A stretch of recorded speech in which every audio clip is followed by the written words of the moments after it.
حضرت محمد صلی اللہ علیہ وآلہ وسلم نے فرمایا، جس رات مجھے معراج کرائی گئی تو میں کچھ لوگوں کے پاس سے گزرا جن کے پیٹ مکانوں کی طرح بڑے بڑے تھے۔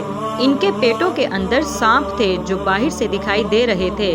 میں نے جبرائیل سے پوچھا کہ یہ کون لوگ ہیں تو انہوں نے بتایا کہ یہ سود کھانے والے ہیں۔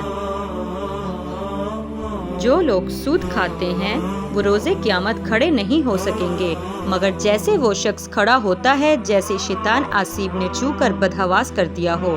یہ اس لیے کہ وہ کہتے تھے کہ تجارت خرید و فروخت بھی تو سود کی مانند ہے، حالانکہ اللہ نے تجارت سوداگری کو حلال فرمایا ہے اور سود کو حرام کیا ہے۔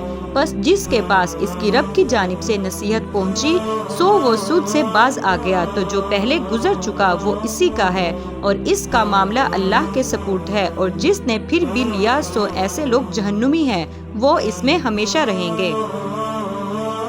سود کا گناہ۔ حضرت ابو ہریرہ رضی اللہ عنہ تعالی سے روایت ہے کہ رسول اللہ صلی اللہ علیہ وآلہ وسلم نے ارشاد فرمایا کہ سود کے گناہ کے 70 حصے ہیں۔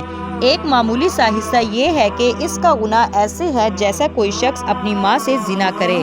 حضرت انس رضی اللہ عنہ تعالی فرماتے ہیں کہ رسول پاک صلی اللہ علیہ وآلہ وسلم نے ارشاد فرمایا کہ جب کوئی کسی کو قرض دے تو پھر لینے والے سے کوئی ہدیہ قبول نہ کرے۔ حضرت ابو ہریرہ رضی اللہ عنہ تعالی فرماتے ہیں کہ رسول پاک صلی اللہ علیہ وآلہ وسلم نے ارشاد فرمایا، ایک زمانہ ایسا آئے گا کہ سوائے سود کھانے والوں کے کوئی باقی نہ رہے گا۔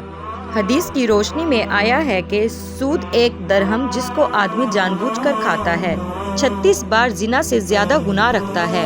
سود کے گناہ کے 70 درجے ہیں۔ ان میں سے سب سے ادنا درجہ ایسا ہے جیسے کوئی اپنی ماں سے زنا کرے۔ قرآن پاک کی سورۃ بقرہ کی آیت مبارکہ میں بیان کیا گیا ہے، اے ایمان والو، اللہ سے ڈرو اور چھوڑ دو جو کچھ سود میں باقی رہ گیا۔ اگر تم مومن ہو، پھر اگر انہیں چھوڑتے ہو تو تیار ہو جاؤ لڑنے کو اللہ اور اس کے رسول سے۔